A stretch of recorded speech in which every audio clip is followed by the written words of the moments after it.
Good evening, and welcome to the January 28th, 2025 Board of Selectmen meeting. Before we begin, could we all please stand for the pledge? I pledge allegiance to the flag of the United States of America and to the republic for which it stands, one nation, under God, indivisible, with liberty and justice for all.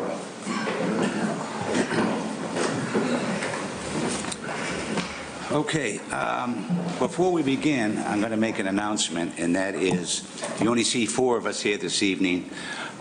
Ms. Wellman decided that her professional career was taking too much of her time and she couldn't devote any more to the town of Tewksbury. So she has resigned effective the 17th of January. So, with that being said, I want to thank her for her service, and we can move on into 2026 budget presentation. Mr. Curran. Okay.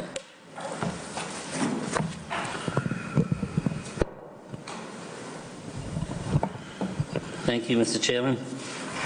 So, give me a little latitude. This is my first one here in Tewksbury, but so I just want to thank a few people before I get started. I'd like to thank Richard Montori. He did an excellent job of getting the budget prepared and getting all the budgets submitted before he retired. Clearly has a very good handle on the finances of the town and left a good situation for myself to step into, and I genuinely appreciate that. So thank you, Richard, for that. And I want to thank Al Rigo, who is the chief financial officer in the town. I've worked with him over the last month or so on this budget, and he's very capable, and town's lucky to have him. And my office staff, Paula and Amy, for putting up with me for the last month, going through all these budget shells. So with that, I'd like to get started. Let's see. Can everybody see the screen? I can move over this way a little. You can see it? Okay. All right, why is that coming up on there?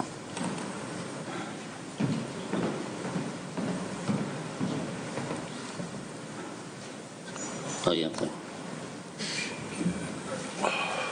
Okay. All right, so this is the FY 2026 budget. So I'd just like to go through an outline of the process that I'm going to go through.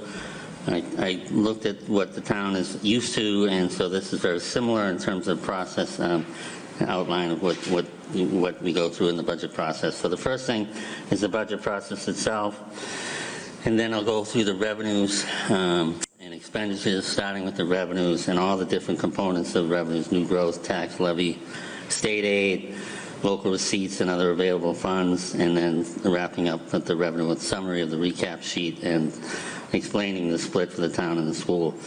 Then we'll go into the expenditures and the overall FY 2026 appropriations, including town and school 26 budgets.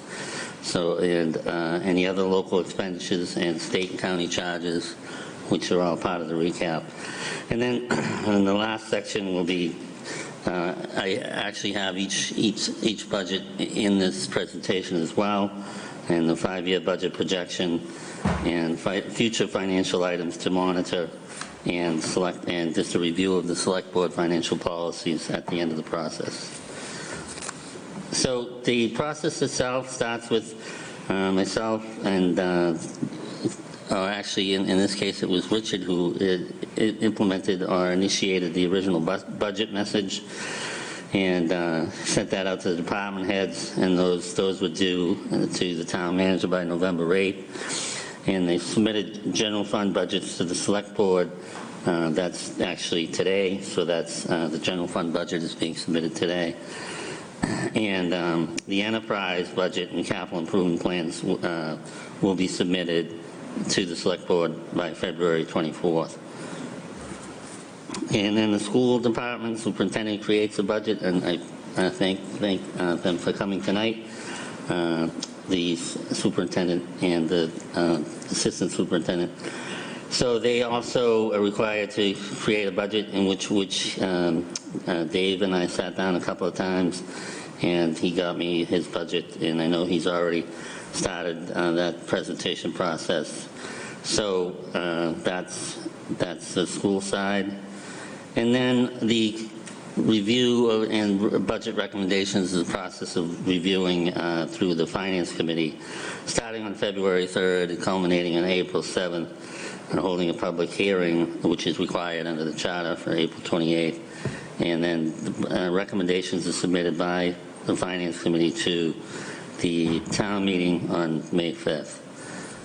And then May 5th, that's, I think they act on the budget, not on the first night, but the second night, so that's how that works. And then moving into the revenue piece, new growth. Traditionally, the town has used a very conservative estimate for new growth. In this case, we're using an estimate of $1 million for new growth. If you look historically, the town's, you look at the last 3 years three-year average, it's about 1.5 million for new growth. We're still using a lower number just to be conservative, and because you don't know what's going to happen. And so that's the number we're using this year. And that feeds right into the tax levy formula. So last year's levy was about 103 million. And then you add 2.5% for new growth, which is about $2.5 million in revenue. And you add the new growth in as well, so the 2.5% plus the new growth. And that gets you up to a new levy limit of about 106 million. But the levy limit also includes any existing debt exclusions, in this case 10.4 million, which is the schools and I believe some capital projects that are included in that number. And so the total levy is 117 million. And interestingly enough, it wasn't the case in my previous places, but the charter requires that the town manager project what he thinks the financial tax impact would be based on the budget that's being submitted. So I did do that. So the levy being 117 million, using that as the starting point and holding everything else, this assumes that the values haven't changed. So we're using the same values from last year, and there's no growth or anything like that included in it. So it's a very static projection. But when you do that, the projection is that the average residential tax, single-family tax bill would go up about $223 based on this budget. How does that fit in with what's been going on in town over the last few years? As you can see on this sheet, that the last year's increase was about 254. The year before that was 269. The year before that was 365. So that's actually, I think it's less than it has been in the past. Obviously, that's subject to change.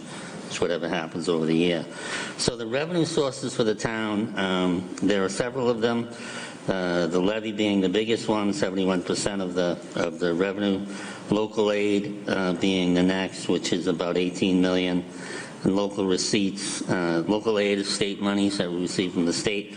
Those numbers came out this weekend. The governor submits her budget, her local aid numbers, and then the House and the Senate will go through and determine what the ultimate local aid number will be. But the governor's number is a good place to start, and we're carrying a level funded number for local aid. And I think that's, again, it's a conservative approach, but I'm confident that we will at least receive what we received last year for local aid based on what the governor has submitted. Local receipts. So this is the FY25 is projected at 9.8 million. This year is projected at 11.4 million. I'll get into that in a minute.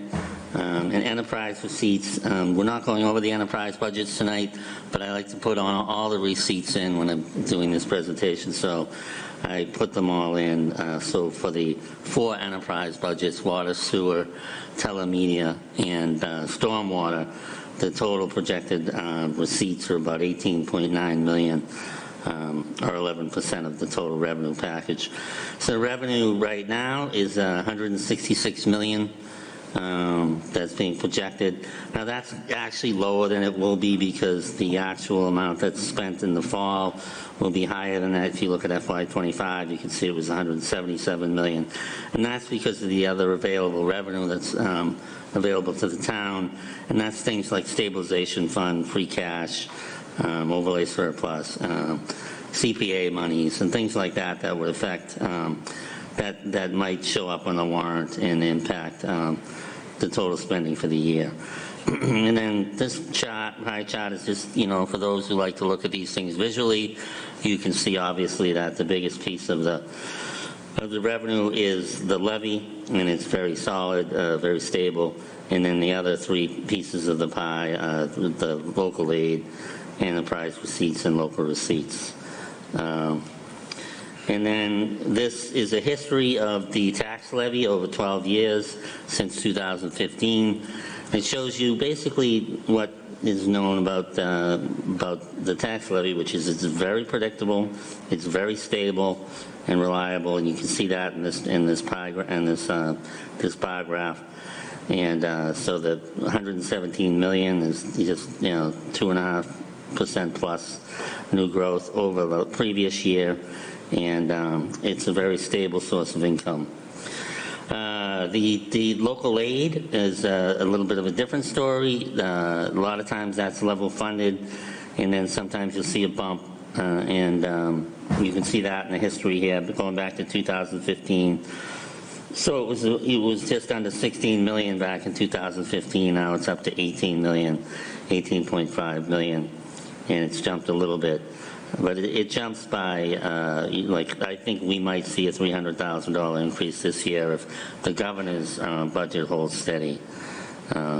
Just keep in mind that the 225, fiscal year 225 and 226, those are projected amounts, whereas all the previous years are actual amounts. So the total projected state aid right now is 18.5 million. And then for local receipts, this is shows you the local receipts history. And so the way this works is on 225, there was a very conservative estimate of 9.8 million used, but you can look at the last 3 years, and the history is that we've received 15.3 million in 2024, 14 million in 23, and 11 million. When you average those together, it's a lot higher than the 9.8. But we like to budget conservatively, so for the town, and also if extra revenues do come in, that impacts the levy in a positive way. So, but right now this year, we things have tightened up because the budgets are tighter, and the new growth. The local receipts number is 11.5 million, and that's basically 85% of the 3-year average of the actuals. And that's what this table shows you in the detail. It shows you how each item on the on local receipts was calculated, projected. So you see most of them are 85% of the 3-year average, and that accounts for the increase to 11.4 million. But I would expect that number is still going to be a little higher than that in the actuals. But that also it impacts what happens with your free cash, which I'm going to get into in a few minutes, because I know sometimes that's a hot topic about how much free cash is available to the town and how much is too much and how much is too little. So I'll get into that in a few minutes. So actually, I'll get into it in this slide. So this shows you the free cash for the last, since 2015. And it shows you that, on the left, you see the bar graph. It shows you, it was a little high in 224, and 225, I think it was around 7 million. Looks like it was 10 million and 224. And then 223 and down, it was, in between 8 and 4 million over those years. Now that line graph on the right shows you the same. It shows you the percentage of free cash as a function of the budget. So free cash And the high number there in 224 is 7.19% of the budget. All those other years, you can see, fall in between 3 and 5% of the budget. And that's important. That's why I highlighted those, because DOR recommended guidelines establish that you should have a free cash number that's between 3 and 5% of your total appropriation. And that's considered a good practice for, estimating what you think your free cash is. Think of it like a poll, or plus or minus 5%. Obviously, you don't want to be below. You don't want to come in low on your predicted revenues, because that's going to create a problem. But you don't want to be pulling in 12% or 15% of free cash, because then you're probably levying too much. So what this history shows you is that the town is right where it should be in terms of the amount of free cash it generates for the type of budget it has. And that 7.19%, which is out of that range, was due to not that there was too much was levied. It was due to the fact that there was debt service that was anticipated to be issued in the last half of that fiscal year that wasn't issued until FY24, and that generated an additional, a higher free cash than usual. But on average, the town has been very good at predicting and staying within the DOR recommended guidelines and generating free cash that is not too much, that is not a burden on the taxpayer. And then enterprise receipts is the next type of revenue, and this shows you there are 4 categories of enterprise receipts. And this bar graph tells you an interesting story that makes sense, which is the red bar graph is the sewer, and you can see that that's very stable and steady, and that's because there has been less investment of late in sewer, because that was done a few years back, and the debt is sort of stabilizing and dropping off in sewer. So it makes sense that the receipts for sewer are very stable.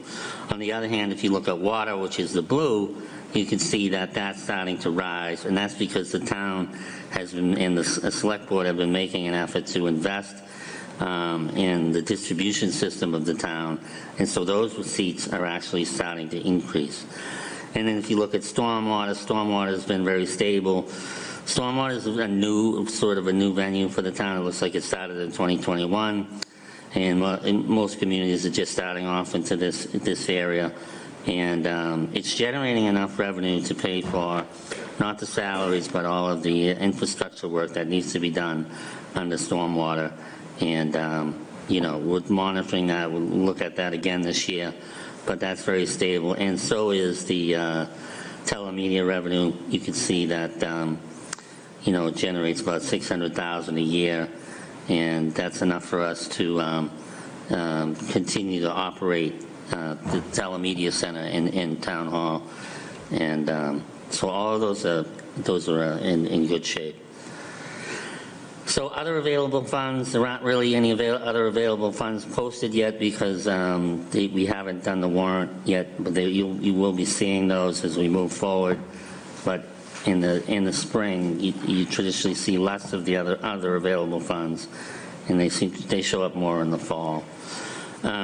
This is the recap summary.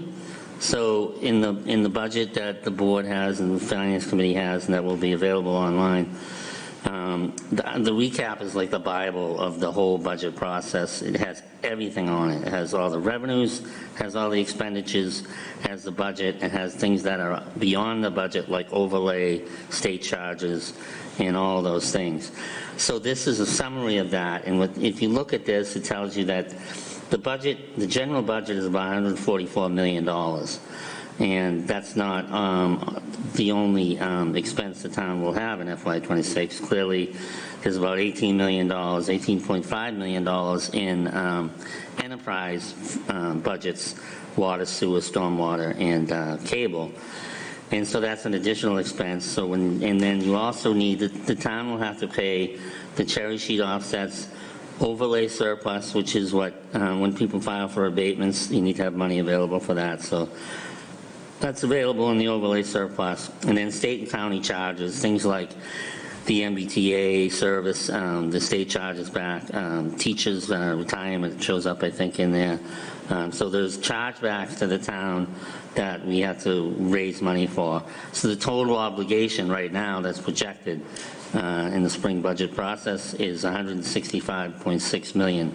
And then correspondingly down below that, you can see the available revenue that I've been talking about. Said $106 million in revenue plus the $10 million is the 117 in the tax levy that is available in this year's levy. And then $18 million from state estimated revenues, $11 million from local estimated revenues, and $18 million from enterprise funds right now. So then it shows a surplus of $410,000. That is retained earnings for water and sewer, about 200, breaks out about 200 for each one of those. So as I was explaining with free cash, retained earnings is free cash for enterprise funds, and you don't want to hit it right on the mark. You don't want to get zero, because that'll never happen. So you have to build in some level of a cushion, and right now we're showing that we generate about $200,000 in surplus for those two funds, which is a very conservative number. And the split for the town and school, this is a process I know that the town has done for many years, and the idea is to calculate right at the beginning of the budget process if you level funded the budget, what revenue would be available for the next coming year, and how would and what would the 60-40 split be? Because the intent is that 60% of the new revenue goes to schools and 40% of the revenue goes to the town. So if you take when you do that calculation, you end up with $4.2 million in revenue. That really what makes up that number is the 2.5% increase in the levy plus new growth, and then also monies gained from debt service dropping off from debt exclusions. So that's a total of $4.2 million. So then you have to take out fixed costs, and in this case, Shawshene and Essex Aggie, you take those out, and then you're left with available revenue of $3.7 million. And then you split that revenue 60-40, and that's $2.2 million for the schools and just over $1 million for the town. And then the school and the town have to deduct their own fixed expenses. So in the school's case, they were deducting the health insurance increase, the school retirement increase, and the Medicare increase, and also property and liability. So that leaves them with $1,056,000 that is available to their budget initially, and then down below on the town side, they start at $1.5 million and deduct $575 for health insurance, and then retirement $748. That's an 8% increase to that expense, and $17,000 for Medicare and $75,000 for property liability, which only leaves $82,000 for the town, available funds for the town. So that's actually kind of scary, but after you go through the budget process, you know, the revenue outlook is a little different. So the actual revenue that's available to the town, based on the increased receipts, based on state aid, and all of those things, the total revenue that's available for the general budget is about $5.4 million. And you can see that the split between town and school, you see those two red circles, that shows you that 40% of that additional revenue, which is $2.1 million, is going to the town, and 60% of that is going towards education, which is $3.2 million. So the total change that budget is $5.42 million, or $144 million for the total general budget. This is a good spreadsheet, a good table. It shows you the changes in all different departments and what percentage of the budget each one is. So, like for the town side, you can see that the biggest increase is unclassified budget expenses, which is all those things like health insurance, retirement, debt, all those big contributors. And then the next biggest increase on the town side, public safety is big because there were contracts settled in both fire and police, and there were COLAs in those departments that have added to those budgets. So that's about a $559,000 increase to that line item. And then down looking at the schools, you can see Shawsheen's assessment, we're carrying a 9% increase for Shawsheen, and a $7,600 increase for Essex Aggie, and and then the total increases for education, 3.2 million, and I believe the Billerica Public Education budget is going up. Here you can see it says 2.7 million. But when you take out all those fixed costs, their actual budget's went up about 1.9 million, and you'll see that in a later graph. And then down below, I added all the enterprise funds in so that you could see those.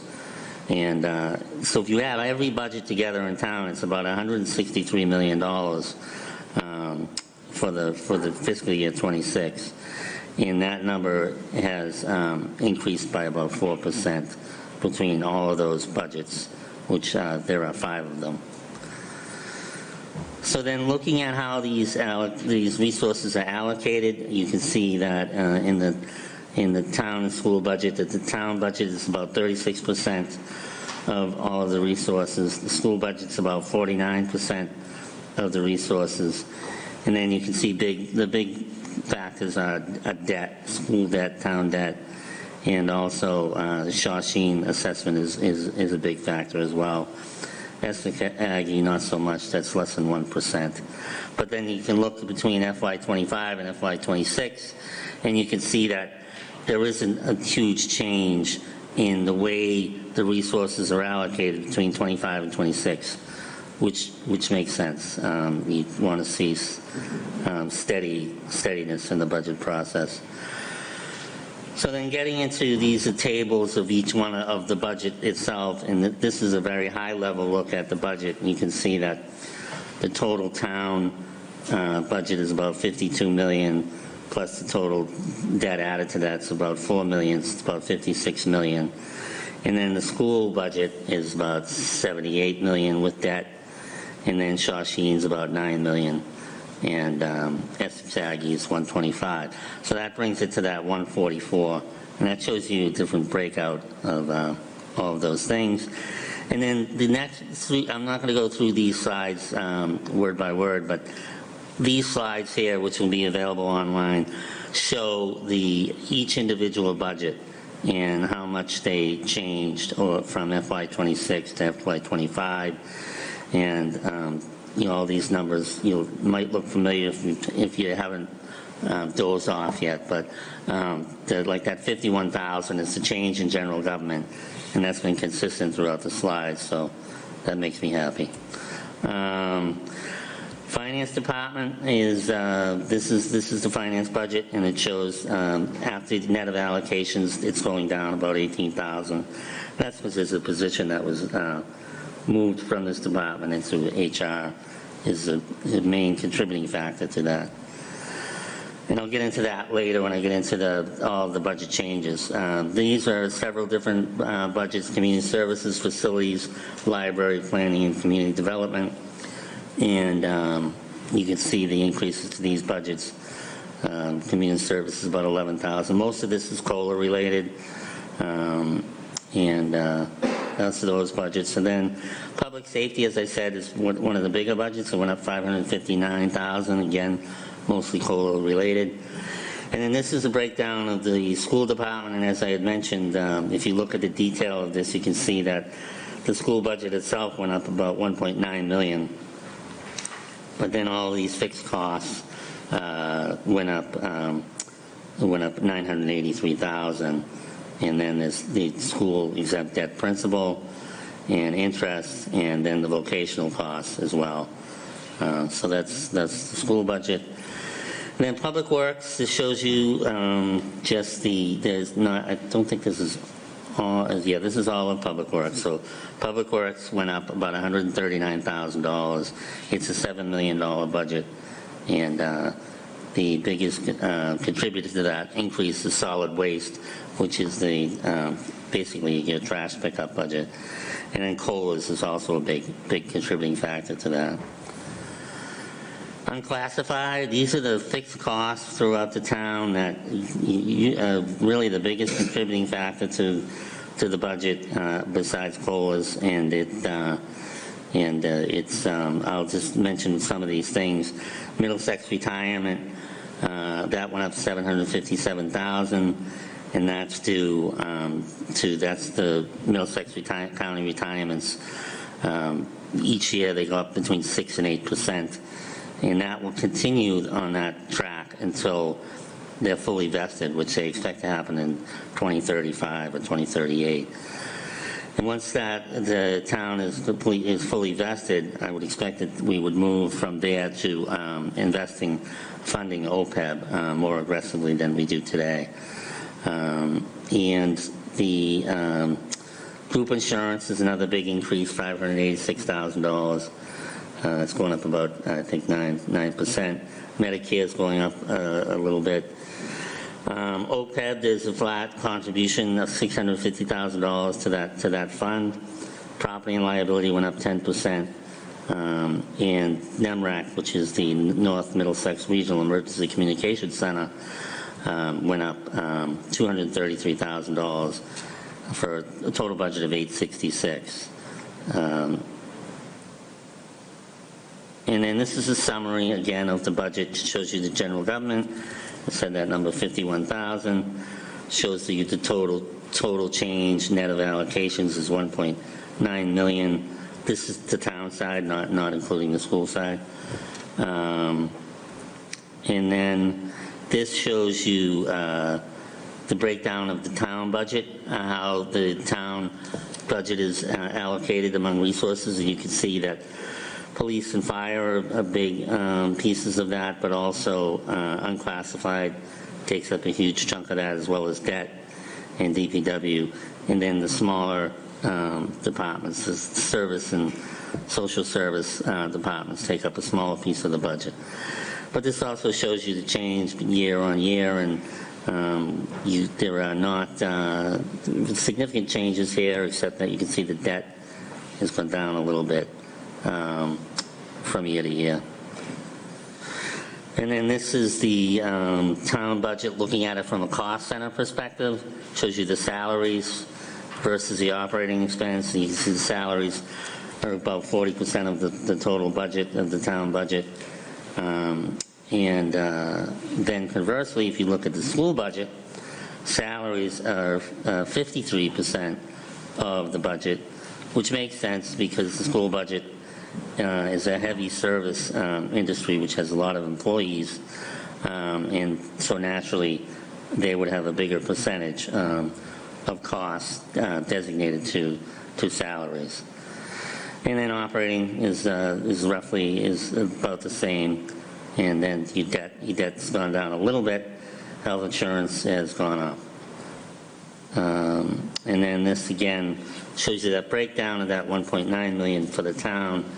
And I just put it up one more time because I'll go through individually each one of the major changes in the budget. So if you look at the total general government, the particulars that contribute to that increase are town manager's budget has been decreased by $48,000 because the assistant town manager is retiring this year, so the new town assistant will come in at a lower rate. Town clerk's budget increased due to COLAs. The elections went up, or actually went down, $59K due to less elections. That fluctuates from year to year. Human resources had a $41,000 increase in HR due to a position that's basically been moved from the finance department into human resources, and you'll see a $42,000 decrease. in finance that corresponds to that increase. And in computer services, 93,000 increased in IT. 70,000 of that is paying for virtual servers and microwave and network overhaul. I think about 6,000 to 7,000 of that is COLAs, and the remainder of that is, I believe, a software purchase and conversion costs. And then to the finance department, as I said, you can see the $42,000 decrease associated with eliminating that position in that department. Assessor's office has an $8,000 increase due to COLAs, and treasurer's department also has a $16,000 increase due to COLAs, and but the net is a decrease to the finance department because of that reallocation of personnel. And then total community services went up about 11,000. It's a 5,000 increase due to COLA and 7,000 due to community events. Community events are things like the fireworks and different holiday festivals that the town supports throughout the year. Council on Aging budget is increased by 26,000. 16,000 of that is COLA related. 10,000 of that is attributed to increase in energy costs. And facilities is going up 61,000, facilities and grounds. 6,000 of that is union contracts. $13,000 is increase in leases and contracts associated with maintenance of the grounds. So I know Vinny's got some new fields to take care of, and he's incorporated that into some new contracts. Town Hall, $38,000 increase in operating, which is attributed to increased costs in utilities, repairs and maintenance, and some consolidation of postage that has moved from HR to Town Hall. And then the library budget's gone up 24,000. 8,000 of that is attributed to increase in the COLAs across that budget. The $5,000 increase in operational accounts. Planning budget's going up 9,300, and that's 6,000 attributed to COLAs, and Board of Health also 9,000 attributed to COLAs, and a $6,000 decrease to building because one of the inspector's positions is being reduced to part-time. So with that reduction, it's a $9,300 increase. Total public safety budget, again, I had mentioned this a little bit earlier. Most of this is COLA related, except there's $41,000 mostly to contractual increases in professional services, and one particular is ambulance software for ambulance billing, I believe, that they're updating and purchasing, and the conversion costs for that. And then we're purchasing one less police vehicle this year because we were able to get a new vehicle through an insurance claim. So instead of 4, we're purchasing 3 this year. So that's a total of $559 for the public safety. DPW budget is going up $139,000. We did change an allocation of the assistant director's position in water and sewer. Is being allocated 50%, with being split between water and sewer, so 25 and 25. $56,000 increase to energy due to the new DPW school facility, so that there is going to actually be more square footage being used down there. So we don't know exactly what the energy costs are going to be down there. So we're going to increase it by $56,000 and see where that gets us. I actually knocked that number down a little bit from what the department had asked for. So we'll see where that goes, but whenever you take on a new building, generally what you see is the cost doesn't change too much because you do have a lot of efficiencies, but you also have a lot more energy being used because there's more systems in a new building. But with the variable here is that there's more space because we're still using a big portion of the old DPW building. Engineering is increasing by $7,000 due to COLAs. Highways going up $46,000 due to COLAs and a lot more employees in highway. $47,000 due to a decrease due to road resurfacing. Actually, I think that's not road, that's stormwater, not road resurfacing. Forestry is $10K increase in professional services due to townwide tree assessment. And the fleet department salary increase is about $14K. Streetlights going up about $5,000 due to energy costs. And then solid waste trash pickup is going up $85,000 for the collections piece and $35,000 for the disposal piece. And the enterprise allocation is going down by $936,000. So then unclassified, as I mentioned, I went through this pretty well, is $1.4 million. And those are the itemized things that I've already mentioned: retirement, insurance, property and liability, and regional dispatch. And then the last two items, exempt debt is going down $200,000. That's principal, and then this is interest is going down $168,000 for that total increase of $1.9 million to the town budget. This is a 5-year forecast that we do. I used to do it when I was in Billerica, and I know Richard did it here. And it's actually required by your bylaws. So you can see that in the FY26 column, all those numbers are the actual proposed numbers that are in the budget, leaving you with that $410,000 surplus at the end. And then in the out years, you can see there's a deficit of $1.7 million, $3.6 million, $5.7 million, which is a little bit frightening. But what's not in here is these are very conservative estimates based on the fact that we're using low numbers for new growth. We're not adding anything to the local receipts or the state aid. So those numbers will change, and I don't think we're going to have a deficit next year, but I do think that in the next 3 years, we are looking at much tighter times, and we're going to have to keep that in mind as we budget in the future, and as we try to encourage new growth so we can have revenue to support the level of service that people in town are accustomed to. So then, financial items to monitor. These are things to look at in the future. I'm not going to go through each one of them. I did add one that wasn't on here last year, just economic development and new growth. Finishing on the last thought I just had, which is obviously that's the key to future revenue is the economic development and new growth. And obviously, you want that to be done with a focus on quality of life as well. But I think that's something that we need to monitor, continue to monitor, and state aid and county charges, employment recruitment assessments, Shawsheen tech assessment, and also the school that they're looking at building is something we need to keep an eye on. Unfunded liabilities, retirement, and OPEB, those continue to be a strain on the budget.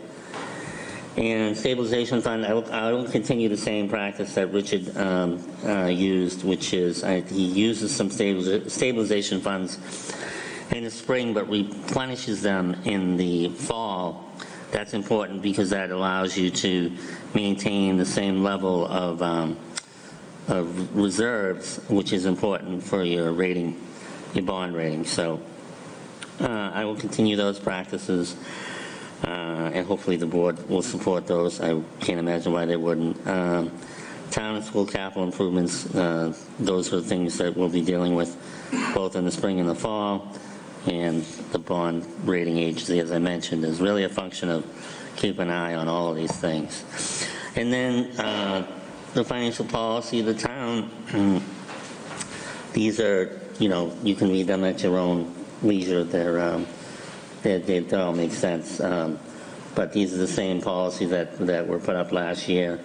The biggest thing, two things that jump out at me is, trying to do things that are using generally accepted accounting principles, like the 3 to 5% for free cash. And then the other thing is not spending one-time revenue on operating expenses. Those are important things. And to uphold and maintain strong management policies. So that's the whole presentation, Mr. Chairman. If you have any questions, I'd be happy to answer them. Okay, thank you, Mr. Curran. That's very thorough. I'm going to turn it over to the board members, and we'll start with Mr. Mackey. Thank you, Mr. Chairman. John, thank you for all the work on this. You were tasked not too long ago when you came into this office with putting this all together, and you delivered a large amount of information in a familiar format with some great improvements. So that's much appreciated. Thank you. I do appreciate the conservative approach. That's something that this board and Richard have strived for quite some time. We do know that we're coming into lean times, so we will want to continue to be hyper-vigilant. And I know that this board and yourself and staff spend a lot of time prepping this, but you had mentioned for the residents at home that this will be online, as it always is. Do you have a date on when you think that might be online? We're putting it up tomorrow. Perfect. And the only real pointed concern I had is one that I raised last year with Richard, but I'm going to give it to you now. That solid waste piece. So that solid waste price keeps going up. I understand, the economy, what's going on, but we've been seeing kind of a decrease in the service. We got, I think, an significant increase in missed trash. We have issues with Christmas trees not being picked up. We have had debacles with yard waste sitting out for extended periods of time. Now, I know you just came in, but that is something I definitely want to make sure we dig into when we start looking at the renewal of the contract for next year. So I do have a meeting set up with Republic next week. Perfect. So I will be bringing all these issues up. And, solid waste was managed by DPW in my last place, but it's in my office here, so I get a bird's eye view of the level of calls that we get. So I'm very familiar with and acutely aware of what some of the issues are. Perfect. That's all I have. Otherwise, thanks again and great presentation. Thank you. Mr. Kratman. Thank you, Mr. Chairman. John, wonderful job putting the presentation together. I like the new slides and the fact that it's going to be available to the public tomorrow. Having the residents be able to dig into this and know exactly where their money's going is very important. Some of the items, I had a chance to sit down and discuss with you. Concerns about what's going on over Shawshene Tech and where some of the money is being spent. I just want to, if we can, I would like to make sure that we get something from them sooner rather than later. I don't want to be surprised by an increase like we have in the past and just have something come in and know exactly what we should expect for the cost over there. And the economic development part, I think, is very important. We're building a lot of homes in this community, which is wonderful. We need more homes, especially affordable homes, senior housing, veterans housing. We need all that. But I see the commercial part lacking. And the only way we're really going to be able to offset some of these bills to the residents is to bring in some commercial that will raise some revenue for this town. And I want to stay focused on that. I know you've done a wonderful job in other communities doing that. I'm sure you'll continue to do that, but keep an eye out and get a good team together, especially when we're hiring a new town manager. I'd like to see the new assistant town manager take the lead on the economic development and have that be something that we're looking forward to. I know we've worked hand in hand with a lot of the businesses.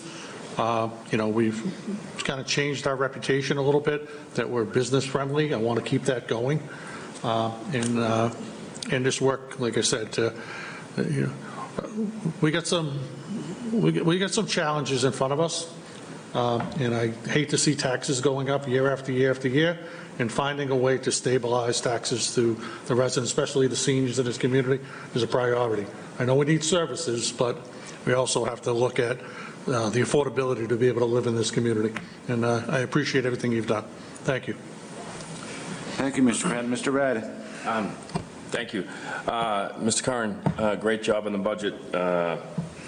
very easy to read, understand. I know we spent a few hours yesterday going through it. Thank you. You know, I will follow up on Mr. Mackey. Solid waste is, you know, a big driver. You know, if we can lock into a longer-term contract, see what our, you know, our percent escalator is going to be, see if we can get some efficiencies out of them. Hopefully the recycling market turns around in the next year or two. We can start to see some revenue out of that side of it. I know some of the drivers on that is the contaminated recycling, so maybe we look at efficiencies on that, on cutting down on what we're actually, our recycled material. That's just more education. You know, I also, you know, thank you, Mr. Kratman. I think economic development is going to be critical. As you stated, 27, 28 is going to be some tough years here, not just here in Tewksbury, but across the state. So that's going to be critical in, you know, keeping our taxes increases at a minimum. So, and that, along with looking at what we're spending in terms of capital expenditures, we know we have the water issues out there. We have a plan in place for that. I think you and I spoke at length yesterday on how we can come out with bringing some more ideas. I know we've had some listening sessions. I think we've worked with Mr. Hardiman. I think we've come up with some good ideas. I think we need to continue on that to try and bring that number down and the years down. I know it's going to be a tough feat, but I think we can do it. Try and do as much as we can in-house. But again, you know, great job and nice work for your first budget. I know this is quick. You had to jump into it, so thank you. Thank you. Thank you, Mr. Ryder. Again, Mr. Curran, thank you for putting this together. I think you did an excellent job also. My questions are basically the same as my colleagues, and I am concerned about the 2027 budget. But I'm also concerned about revenue. And I think we spoke yesterday in regards to the hotel tax. If you get a chance, can we find out how much hotel tax we lost in this past year because the state's not paying the tax? Yeah. Was it in there? But my question being is, if we're not receiving the revenue, how much revenue did we lose in that area? Okay, I'll look that up. You know, I'm not sure because if that's broken I out. think by right we should send the state a bill and say, you owe us this. You know, maybe it's not very nice on my behalf, but the way I'm looking at it is, if I stayed there, I'd have to pay the tax. So if the state stays there, the state should pay the tax. So if you can find that information out, because it is part of revenue, and if we're losing it, I want to make sure that we can make it up somewhere else. So I can give you, just based on the presentation alone, so the actual hotel motel in 23 was $1,013,000, 24 was $965,000. So it's 24 was a little less than 23. Richard has 526 in there for FY25, and we actually kept that instead of adding that 85% because with the fluctuation, we're losing a hotel that's becoming residential, and there's one coming on board, but we won't see that revenue right away. So we were very conservative about that number. We left it flat, but it probably will be better than that 526. But I don't want to bet on that. So, but I will find out what I can about the revenues for if I know anything else about what's come in for FY25. All right, thank you. Again, thank you for your presentation, and I appreciate my colleagues' comments. All right, thank you. All right. This is just a presentation. This isn't a public hearing. So, anybody need a break? Yeah, I'm going to take a break. Okay, we're going to take a 2-minute recess.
Okay, we're back.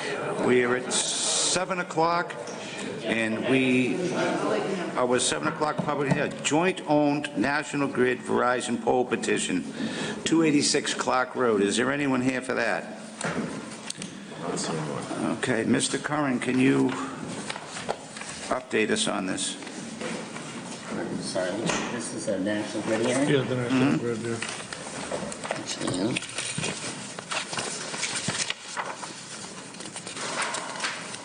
Is there nobody here for the hearing? Doesn't seem like anyone's here. So it looks like it's just a poll petition. I suggest maybe you open it up, see if there's anybody here that, any neighbors that, and if not, it's up to the board to decide whether you want to. Well, we've opened it up, so, and there's no respondents coming, so what is the pleasure of the board? Would we like to continue?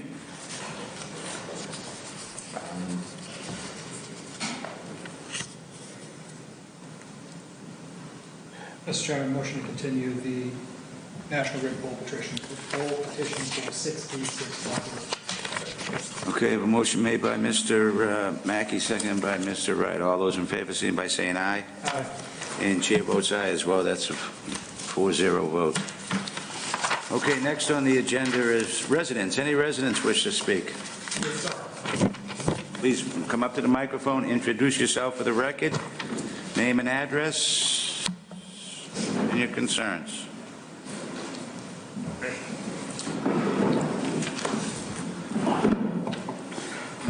Good evening, Mr. Chairman. My name is James F. Williams. My friends call me Jimmy. And I'm tired of the intersection Address? of 20 John E. Smith Drive. Okay? I'm tired of the intersection of Pine and Whipple. There's been 2 serious accidents there in the last month. I'm asking that you make it a 4-way stop sign intersection. Okay, we could take that under consideration. It's not a public hearing. All we can do is take it under I consideration. hear what you're saying, but you've had 2 bad accidents there. And I think the town manager can tell you they did one over in Billerica, Gray Street at 129, Yes. and they cut down the accidents to nil. That's all I can ask. Okay, Mr. Town Manager, can you look into that for us? Yes, I can. Okay, any other residents? Seeing none. New business. Tewksbury School Facility Study Committee resignation. Okay, we have everybody has a copy of the letter. Ms. Molly Ginsberg resigned from her position at the School Facility Study Committee effective immediately, and this was dated on January 14th. So can I have a motion to accept Ms. Ginsberg's? Okay, I have a motion by Mr. Ryder. Can I have a second? A second by Mr. Mackey. All those in favor, signify by saying aye. Aye. Chair votes aye as well. Now we have a new applicant for the same position to replace Molly, and this would be for Sarah Filiberto, 191 Cardigan Road. This was the citizens' activity form that was filled out, and this is actually a school committee appointment. It's not a select board appointment. So what is the pleasure of the board? Mr. Chairman, so this was the applicant put forward by the school committee? Okay, I have a motion made by, That wasn't a motion, that was a question. This was the applicant put forward by the school committee? yes. Okay. Perfect. All right, then I would motion to accept Sarah Filiberto for the Tewksbury School Facility Study Committee. I'll second I that. have a motion by Mr. Mackey, second by Mr. Wright. All those in favor, signify by saying aye. Aye. Chair votes aye as well. All right, we have next up, Mr. Chair, could we just have Paula reach out to Ms. Filiberto and see if she can get sworn in tomorrow? We do have a meeting tomorrow evening. If she could get down there and get sworn in, she could take part in the meeting. Yes. okay, Mr. Curran, can you handle that for us? Yes, I'll do that tomorrow morning. Next up, we have another resignation from the Board of Health. This is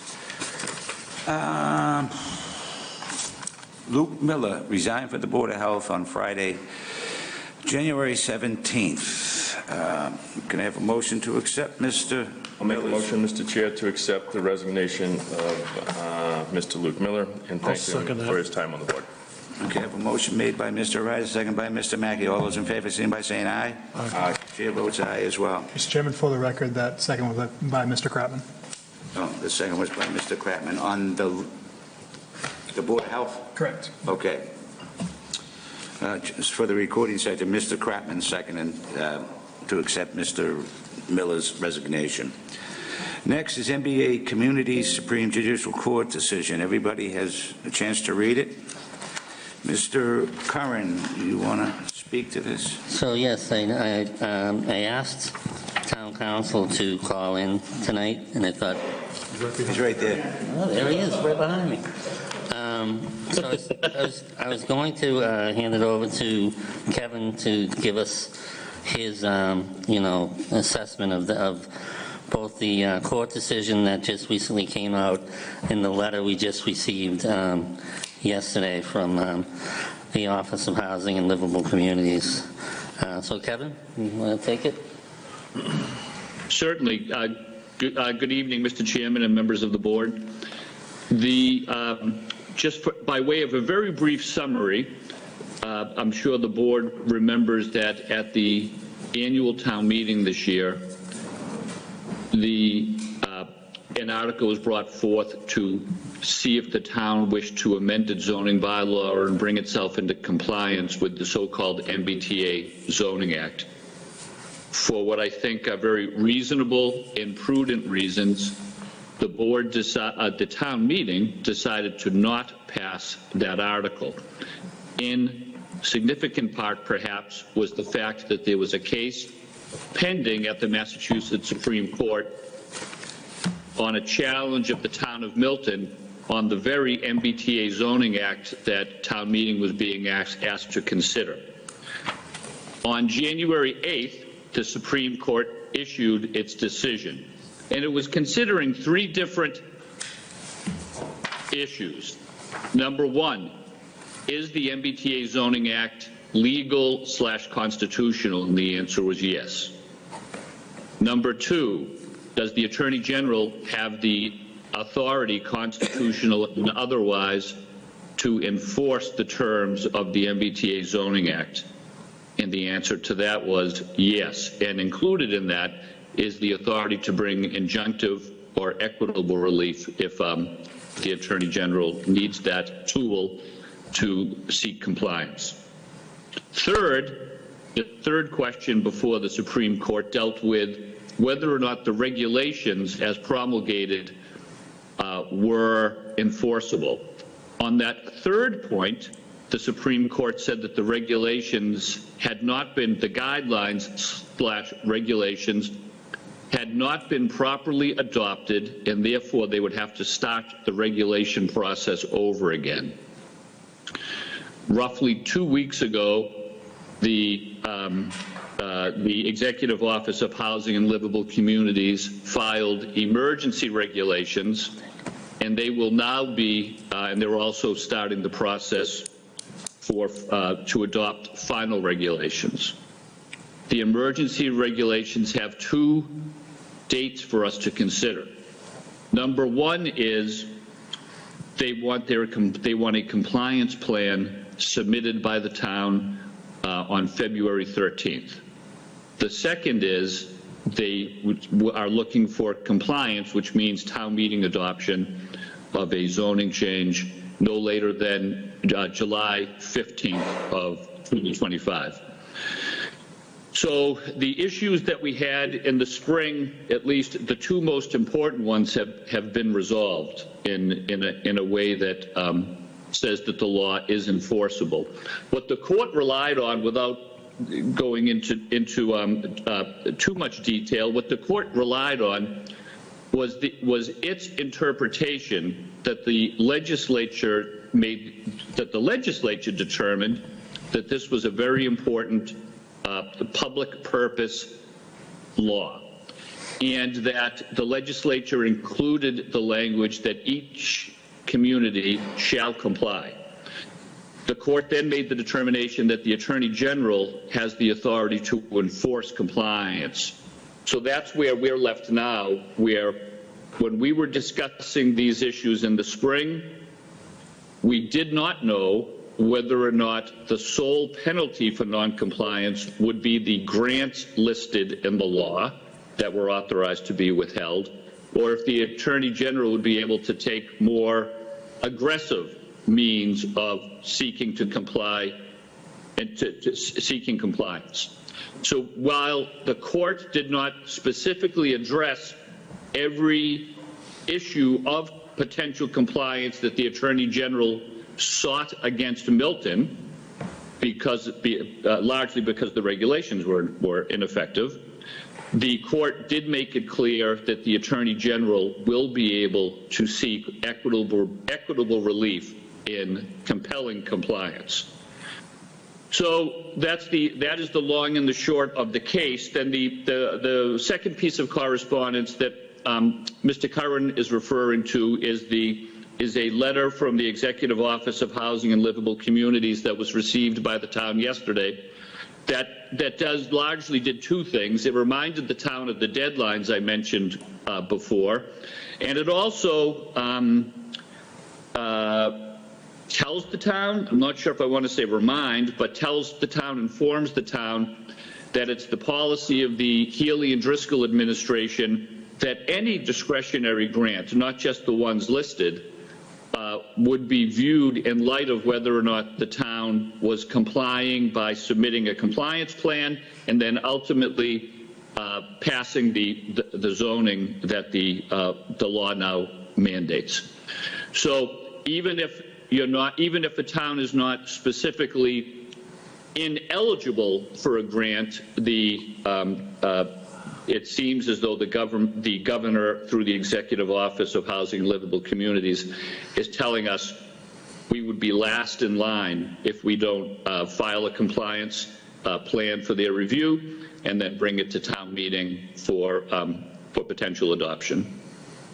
So that's all. That would be my summary, and I'm sure that there are questions that the board has. Okay, Mr. Ryder. Thank you, Mr. Chair. A couple items that I have to Mr. Feely.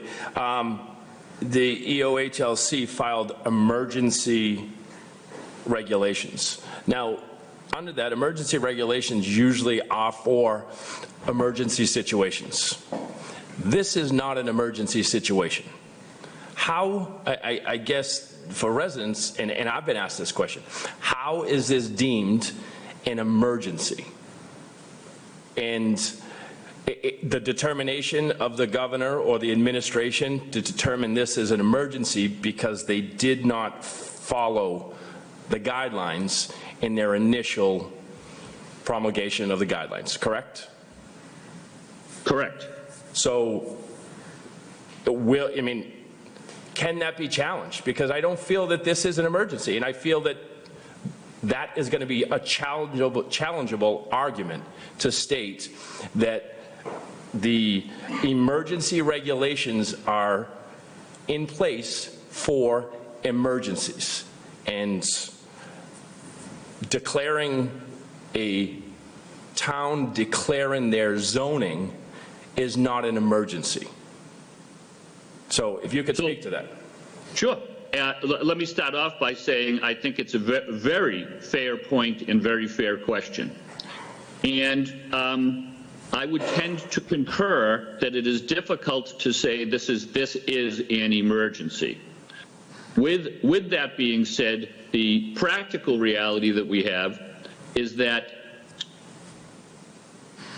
now they have begun the process for making the regulations permanent, the guidelines / regulations permanent. And that will be done before what would be our town meeting time. And we anticipate that that of course the regulations are going to put this July deadline for compliance as the deadline for compliance. So from a practical standpoint, even if we were to challenge the emergency nature of these regulations, that may be a battle that we would win, but we would still have the same practical effects of having to fight the war, meaning considering whether or not to adopt the zoning when we get to the May town meeting. Okay. Through you, Mr. Chair, I do have another question.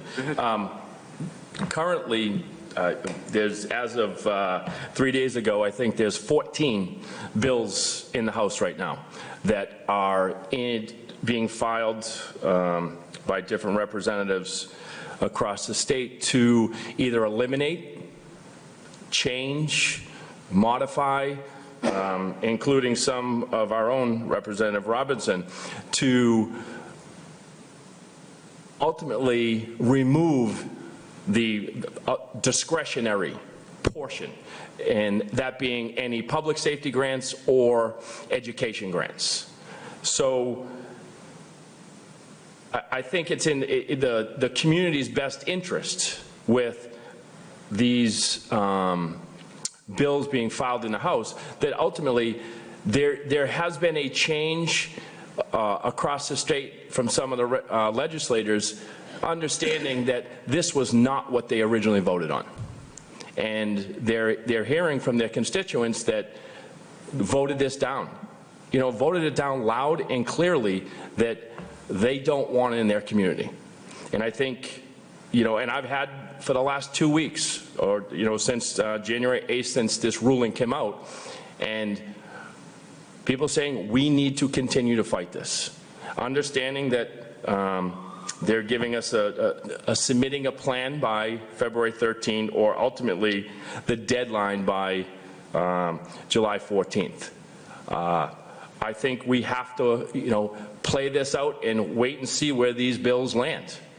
I think there's support for change in this. I think there's support that this is not a one-size-fits-all.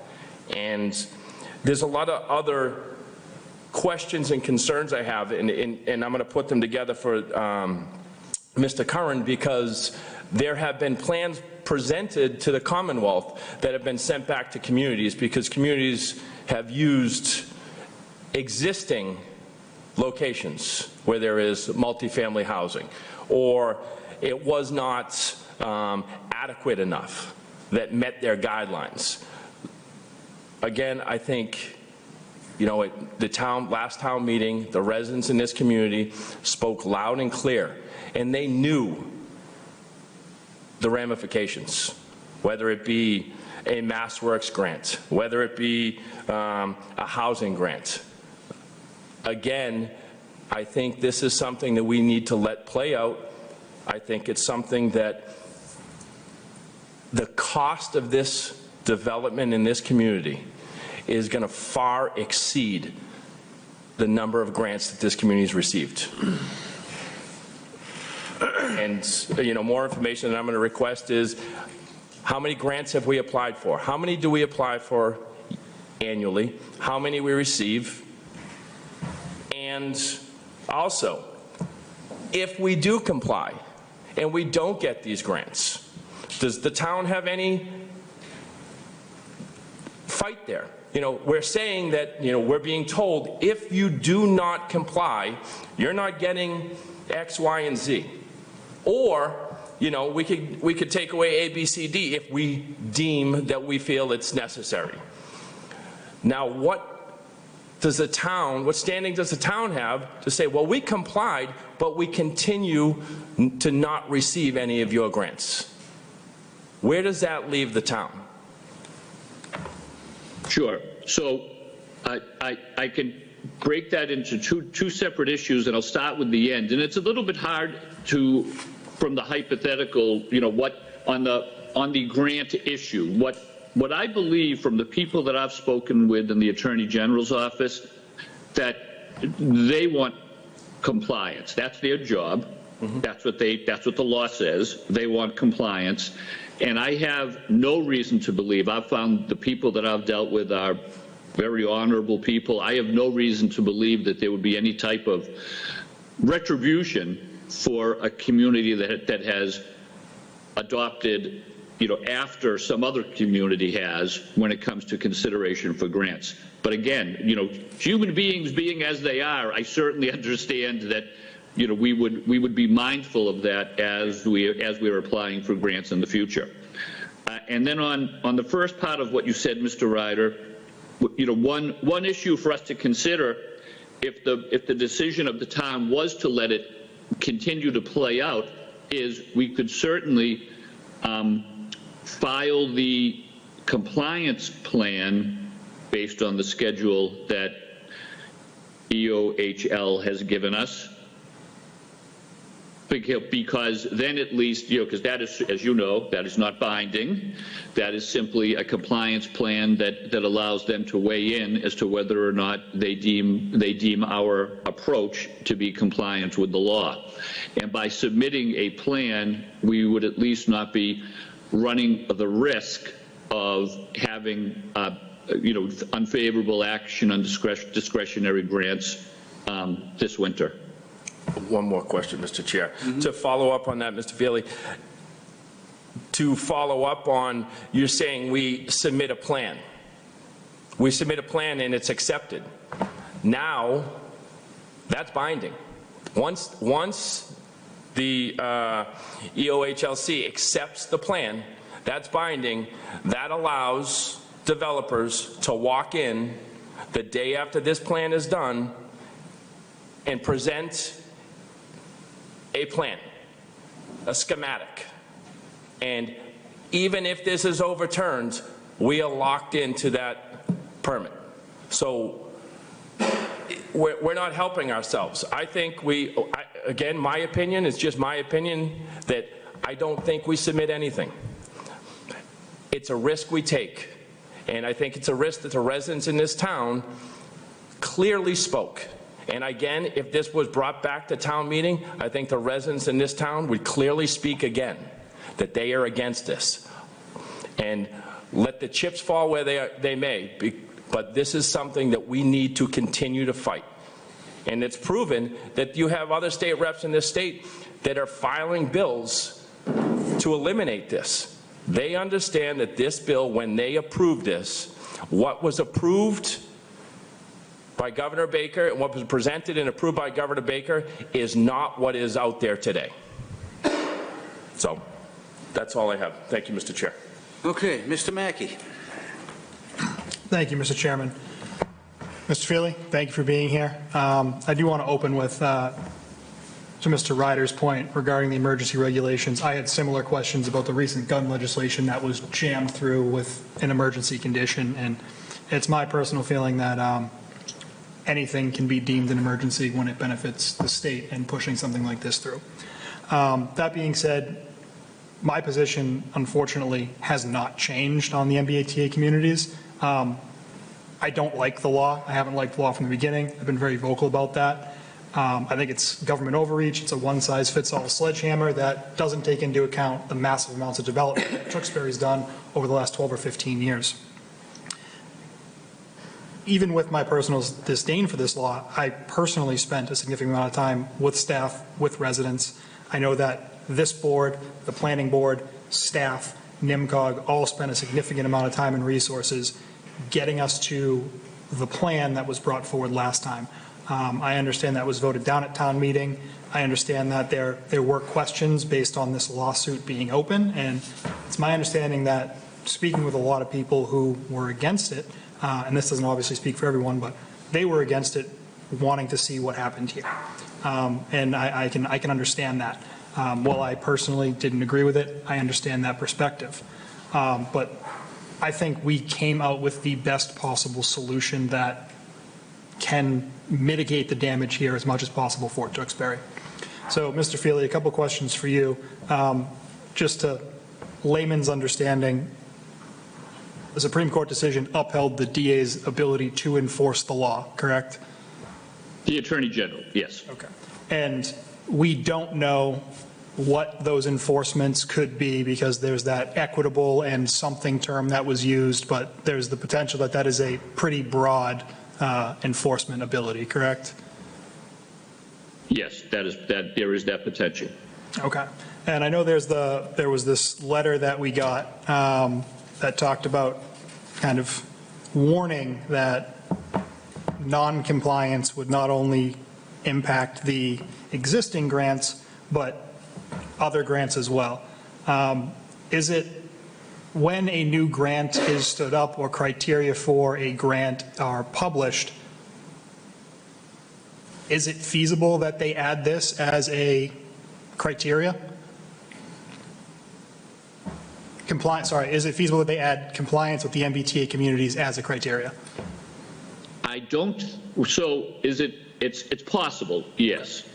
But it's also possible that they're taking this other more circumvent route in telling us that we will essentially go to the bottom of discretionary grant piles, but those grants, when they come out, may not specifically say that.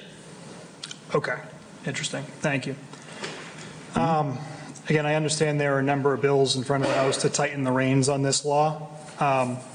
Given the fact that the legislature at any level takes a significant period of time, I'm trying to think how to phrase this as an appropriate question. If one of these bills, especially the ones that seek to restrain the ability of EOHLC were to pass, that would save us moving forward, but not retroactively from anything we lost, correct? Correct. Okay. Thank you. I don't have any other questions.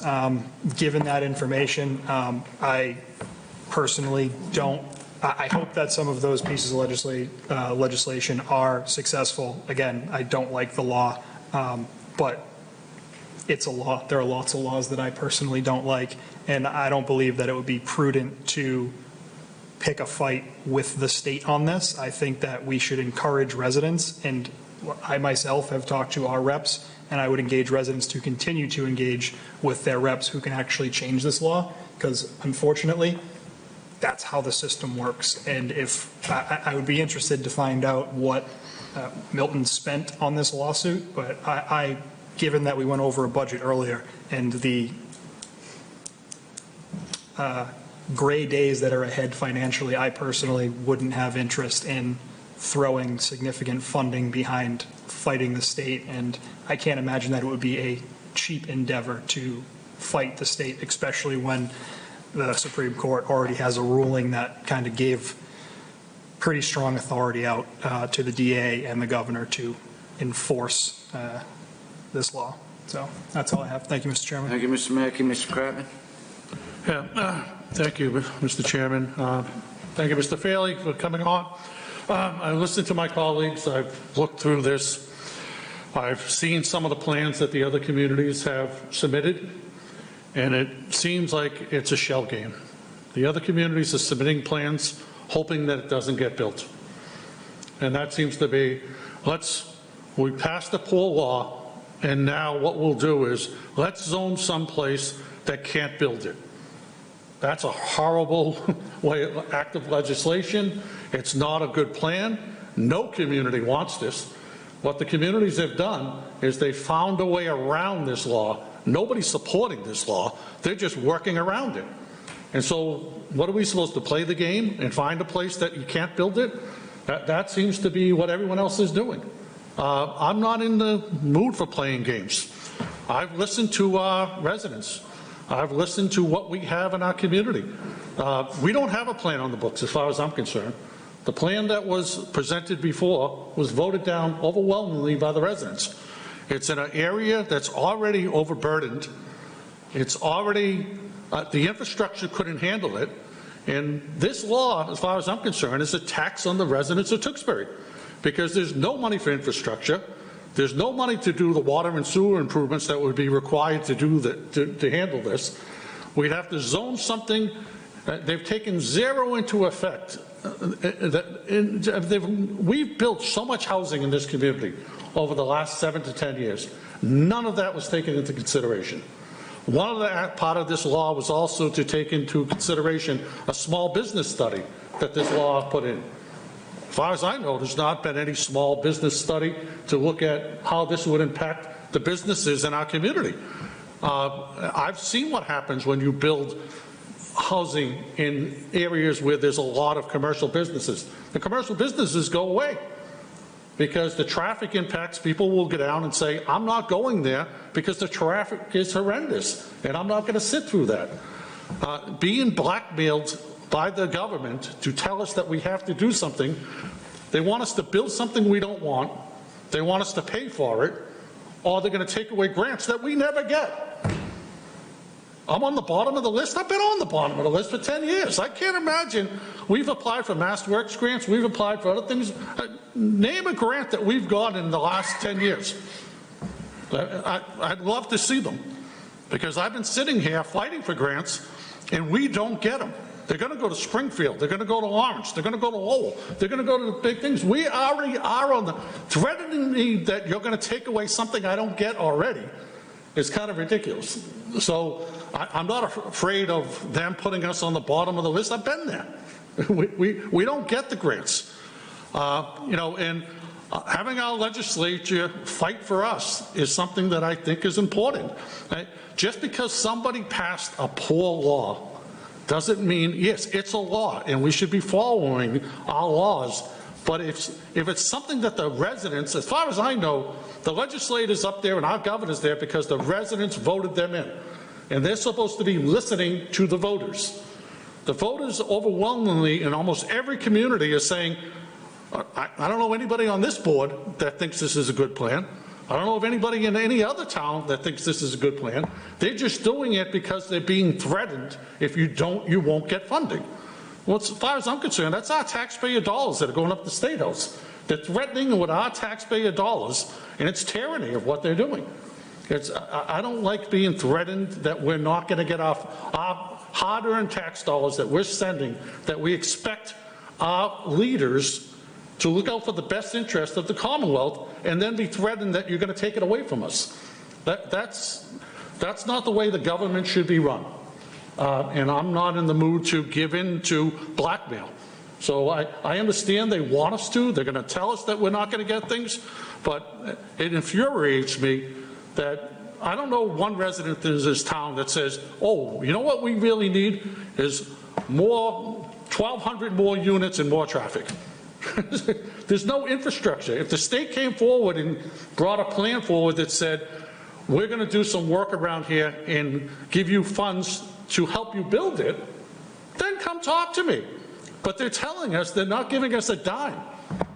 And for us to build it and hope that all of a sudden we go from the bottom of that list that we've been on forever into some sort of compliance, even if we vote, if everyone's going to be in compliance, we're going to be 187th out of 187th. We don't get the grants. I just don't ever see them. We just don't have the clout up at the State House to do that, and that's where we're at. So, like I said, playing the game of trying to find places that won't get built seems to be silly to me. I hope our legislators are listening. I hope they're going to take some action. Voting in a poor law, I mean, yes, we need affordable housing. We need housing. But we've been building it for a decade. Look at this town. Look at how much we built. We're building housing and housing. Everywhere you look, if there's a lot available, somebody's putting something up on it. So you can't tell us that we're not listening to try to do it. We've been doing it all along, and because we've been doing it all along, we're being punished for it. If we hadn't built anything in 10 years and they came forward and said, now we have to do something, I'm like, okay, maybe you have a point, but we've been building. And I just don't understand why they don't reward our hard work already. We're above our 10%. We've been working with developers. We're converting hotels to housing. We're looking at building things. Any developer that comes in, we've worked with, as long as there's mitigation to help support it. This doesn't have any mitigation. So the only way we're going to pay for it is that the taxpayers better get ready to reach into their pocket, Because if that gets enforced to us, I don't see the state giving us any money to help it. And I think the only way to be able to do it is going to come out of the residents of Tewksbury. And I'm really concerned about that. So I don't know, like I said, my thing is the residents have spoken and I plan on listening to them. I, for one, think that when the voters speak, and we did that at town meeting, as elected officials, you're supposed to listen to them. If we go back to, and all of a sudden the residents say, we want something, even though I disagree with it, I'm going to go with what the voters, but the voters have told us they don't want this. And that's what I'm going to listen to. So that's my perspective. All right, thank you, Mr. Kretman. Thank you, Mr. Feely. I have one question for you, and that is, if we don't comply, can the Attorney General pick the spot? Excellent point in question, Mr. Chairman. And let's rewind the clock to what actually happened in the Milton case. In the Milton case, the Attorney General, as part of the equitable relief for enforcement that the Attorney General sought, asked the court to impose a process upon Milton, where after the decision came out from the court, it would give Milton, I believe it was 30 days to pass compliant zoning, and if they didn't, it would give the Attorney General the authority to appoint a zoning specialist, expert, I think it was referred to as a zoning master, to pick a zone within the town and force it upon the town.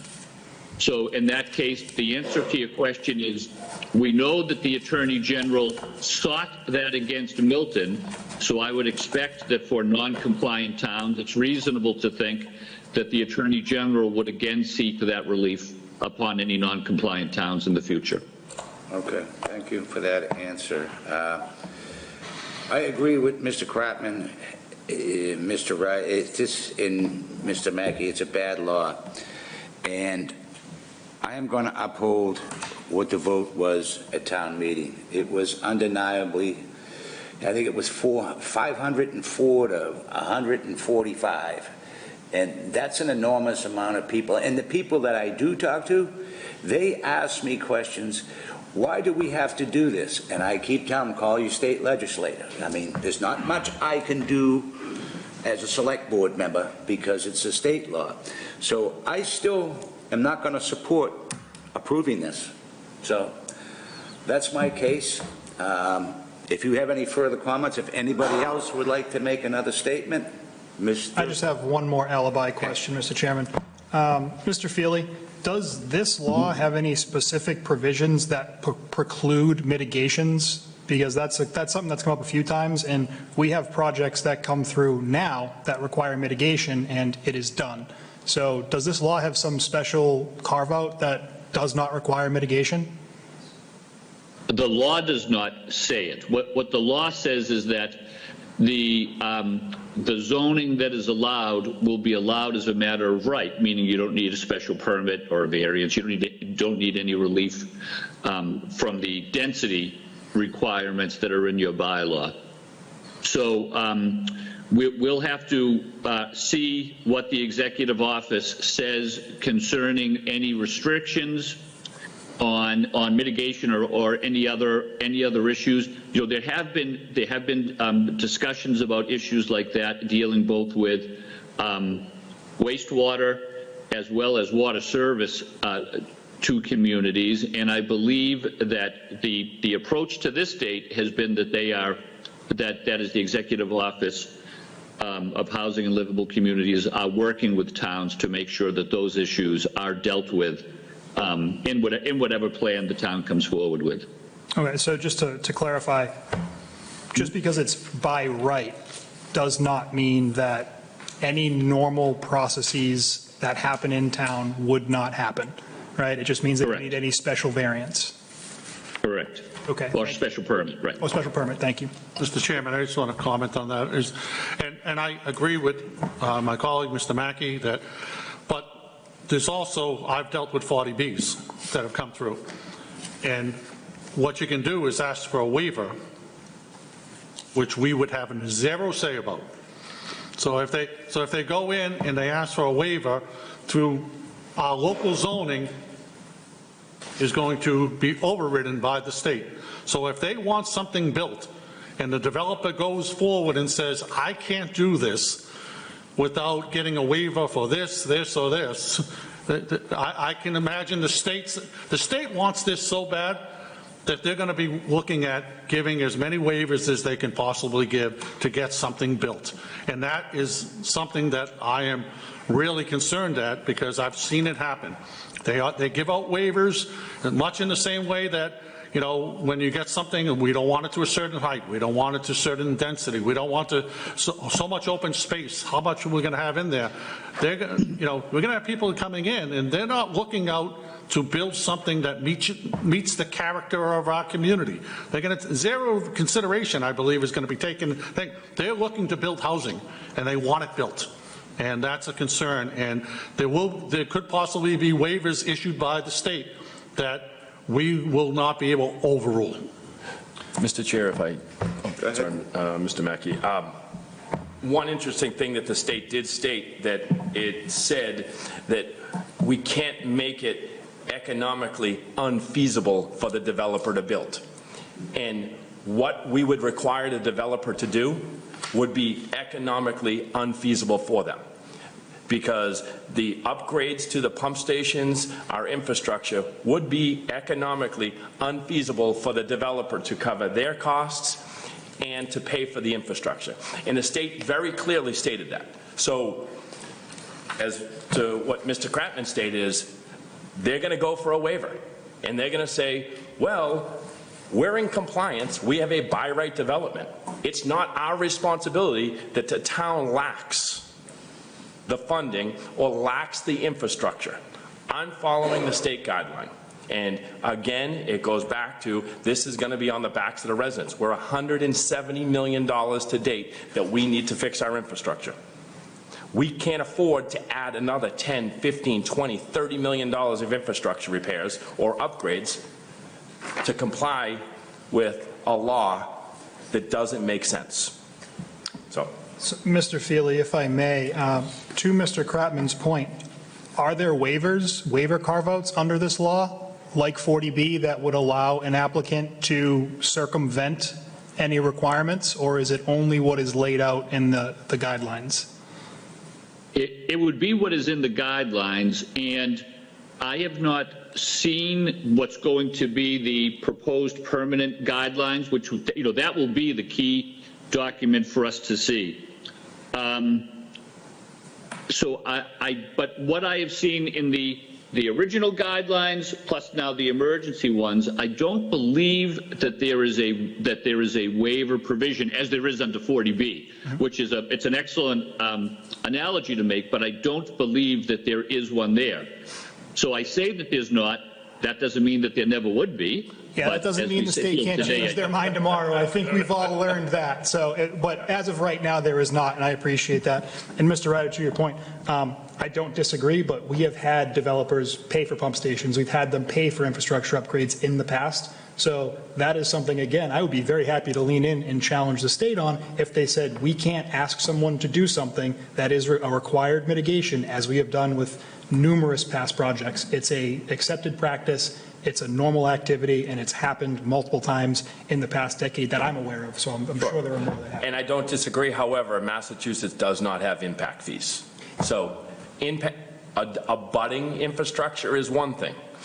Widening a road, a sidewalk, a main in front of their section, but it does not, the impact fee would be on a pump station 5 streets or 5 neighborhoods down. So that's an impact fee versus mitigation for the project. So as served on the planning board, every project that came in front of me, I tried to get an impact fee, and I kept getting told, we can't request that because that's an impact fee. And, you know, again, we've seen the goalpost move on this every week. And just one last thing, we saw this goalpost move 3 weeks ago when a firefighter safer grant was denied. And what happened? There was an outcry, and all of a sudden a letter went back out to all those communities and said, this time. We're going to let you have it this time, but next time. You know, that's what has to happen. The outcry has to happen and the impact on the residents, and that's what happened. Firefighters, town administrators, select board members reached out to their representatives, and they called the governor, and it was pulled back. That's what has to happen. Residents listening today have to call your reps and say, this is not what Tewksbury needs. It's not what Tewksbury wants. We've done our part. And one interesting thing, none of the components to this MBTA communities has to be affordable units. So for them to turn around and tell us that we need affordable housing and this is the answer, that was not in any of the guidelines. Mr. Chairman, one last comment. You know, I may be gloom and doom over here, bringing up that worst case scenarios. I just know what I've seen. When this was originally passed, the law, it looked nothing with what the legislature voted on. They'll admit it. Talk to your legislator. It's like the Attorney General didn't have a say in this when they originally were doing it. Now the Attorney General does. There may not be any, you know, right now it may not have something in there that says that, you know, the developer doesn't have to pay for it, but it may not be waivers in there. But if they really want, I mean, they're threatening us to take away grants. They're threatening us to do this because they want it so badly. If a developer comes forward and says, I can do this, but I need waivers, how quickly will that change in my mind? I just honestly think that if they're able to change on a whim, none of these grants were originally in the original legislation, but now they put them in. So if someone can overrule and decide we're going to change the grants, we're going to change this, they can certainly come forward and decide if they want to change with waivers or not. And that's my concern. They may not, but if you came to me a couple of months ago and said, are all these grants going to be involved? I said, no, it wasn't in the original legislation. But yet here we are, and they're taking them away. They're threatening us. So, like I said, it seems like they're able to do whatever they want and to build this, and it's just, they're not looking out for the best interests of the residents, and that's where I'm concerned. I have a couple questions to Mr. Feely. Okay, last questions. Thank you. Mr. Feely, and I'm not positive on this, but does the current process, I believe you can't add affordable if it's not in an affordable zone, but if you put your overlay and you have affordable housing in your underlying zoning, it can be included up to what you have, correct? You just can't go above and beyond? So there is, right, so as you said, there is no affordable requirement in the law, but that is correct. If it is possible that it could be included. Okay. That would be, yeah, on a voluntary basis, right? Okay, yeah, so because Tewksbury's zoning has underlying requirements for that, it is my understanding that that would be included. So again, it's another failure of the law. Luckily, we just did that zoning update that does kind of protect us there. And on that mitigation cost versus impact fees, if impact fees are not allowed in the state, but mitigation costs are allowed to be included, is it a safe assumption that mitigation costs would continue to be allowed to be included? Could you repeat that? There's a lot of repetition. Yeah. So impact fees are not legal in Massachusetts. Right. Got it, understood. Right. Mitigation costs, two different things. If a mitigation cost is already something we are doing, is there any reason to believe that we would not be allowed to do that moving forward? So if it is truly a mitigation and not an impact, as the regulations sit today, there is no reason that I would say that we would not be able to do it going forward. But as I think that we've all said, it is difficult to crystal ball that would never change. But as we sit here today, the answer is that is correct. It would go forward, and we would be able to use mitigation. And one final question. So the fact that it may change in the future, it's my understanding that part of this plan we need to submit, and the reason it took so long initially was because we had to do a zoning bylaw amendment, which included significant changes. So, right, so we're not only creating the overlay district, we're creating the definition of that district. And it's my Correct. understanding that a significant, the part of the heavy lift wasn't necessarily the map, because that was a bit of an easier part, but it was that zoning bylaw rewrite. And are not a significant portion of these concerns addressed in that bylaw? Isn't that why we had to write the bylaw, was to say what is Tewksbury's requirements to be compliant with this law? The short answer to your question is yes, and I do think that, yes, the staff spent a significant period of time working out the details and getting, the green light to the plan that the town put forward in the spring. Awesome, I appreciate it. Thank you, Mr. Feely, and thank you for the latitude, Mr. Chairman, I appreciate it. Okay. We'll end this discussion. What is the pleasure of the board? Mine is to take no action. This was just a discussion as far as I'm concerned. I'll make a motion to take no action. So I don't know what the rest of my book. I'll second that motion. Okay, I have a motion made by Mr. Wright, a second by Mr. Kratman. All those in Point of favor? clarification, so this is a motion on taking no action on our discussion, correct? Right. I mean, that's Okay. basically, but if you Right. want to do it, let's do it. Okay.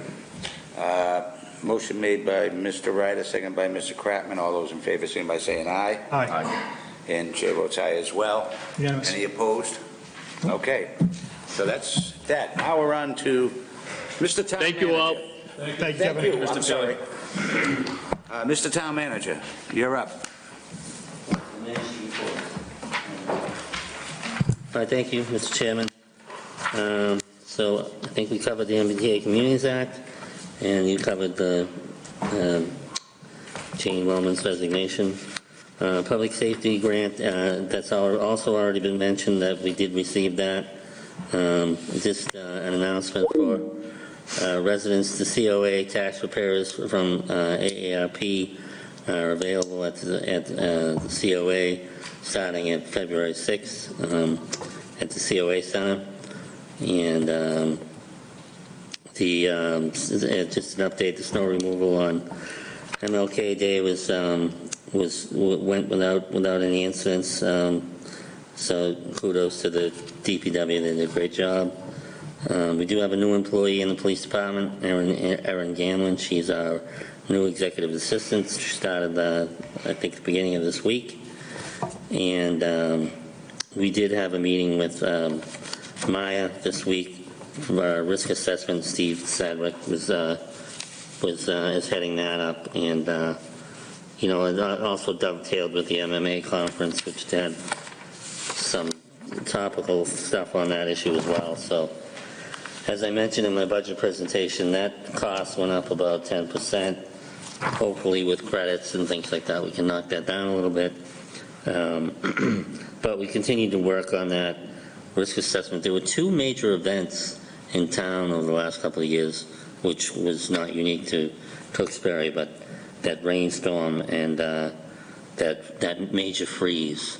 And then those are not a result of any negligence of the town. They were just, for acts of nature. So, but those are affecting our history. And so as soon as those go away, which they do an average of the last 3 years, they'll start knocking down our risk assessment. So we continue to work on those things. And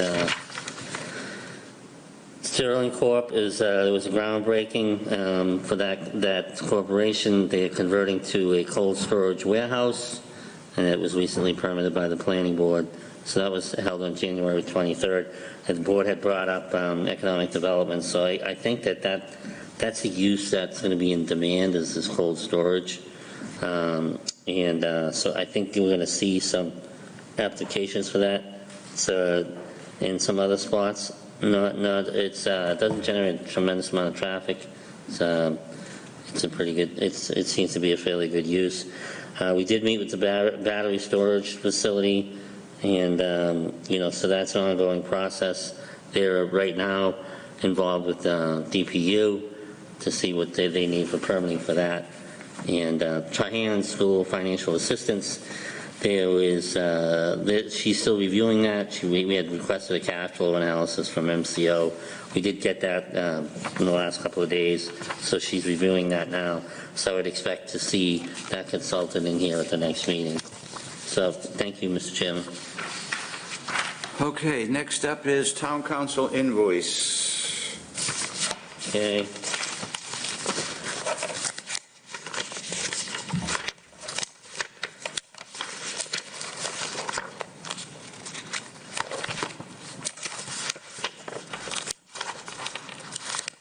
Okay, so the first invoice is for $2,635, and that's for services rendered between December 16th and December 31st from Keely and Brown. Mr. Chair, I'll make a second. Been made by Mr. Kratman, second by Mr. Ryder. All those in favor, signify by saying aye. Aye. Chair votes aye as well. Next up is minutes. Mr. Ryder, you're up. The town manager brought up a couple of points, and I just want to, before we go on, before we leave the town manager thing, there's been all kinds of, things going on across the country, the wildfires in California, the flooding and everything else. All these things happening across the country with concerns. We've had nice weather, and we've lucked out in the last things, but we always get to this time of the year where we have ice storms and and flooding and those type of things, and we really haven't had anything. But I know the senior center is set up as a Warming center. warming place. And can we just check with them? Just like I said, I just want to make sure that we are ready in case something does happen. It seems like it's happening all across the country. Something is happening, and we've had this weather has been extremely cold, very windy, and all I keep thinking about is, like, God forbid we had ice with this. We probably have a lot of loss of power, and we'd have some concerns. So can we just double check to make sure that our facilities are ready to handle that? Absolutely. I'll do that tomorrow. I appreciate it. Thank you. Thank you, Mr. Chairman, for letting me throw that in there. Mr. Chair, make a motion to approve the minutes of December 17, 2024. I'll second that. I have a motion made by Mr. Ryder, second by Mr. Kratman. All those in favor, signify by saying aye. Aye. Chair votes aye as well. Okay, now we're down to board member reports. We'll start with Mr. Kratman. I have nothing to report. Okay, Mr. Mackey. Thank you, Mr. Chairman. So we had a school long-range planning committee meeting last week on January 15th, and we have another one tomorrow. So we'll be looking to hopefully bring a warrant article and move that forward. Other than that, I was not able to attend the Sterling groundbreaking, so I wanted to extend a warm welcome to Sterling Corp. Tewksbury. Thank you. Mr. Ryder. Mr. Mackey touched on that. That's all. Thank you. Okay, and the only thing I have is to say thank you to Jason and Brian. The electronics worked. I appreciate it. Other than that, I have nothing else. Can we have a motion to adjourn? So moved. I have a motion made by Mr. Mackey, seconded by Mr. Ryder. All those in favor, signify by saying aye. Aye. Chair votes aye as well.